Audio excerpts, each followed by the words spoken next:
This is the cheapest Apple Watch you can buy. This is the second generation Apple Watch SE. Join me as I open it up to find out what comes in its box. Like every Apple device, the opening is too easy, and it's quite a pleasant experience. As you can see, all the packaging comes customized, and we come across two boxes, the watch box and the lavender box. Let's open the watch box first. In the watch box comes the watch, which by the way feels very tiny after testing the Apple Watch Ultra 2, so I'm going from Apple's most expensive to the cheapest. And yet this watch possibly has too many functions. In this box we are also going to find a bit more stuff like documentation and of course also the charger.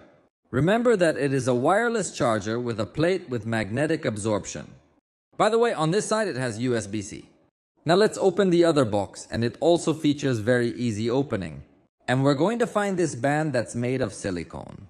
Much simpler than the seamless fabric band that the Apple Watch Ultra comes with, but it's still perfectly well designed and feels quite comfortable.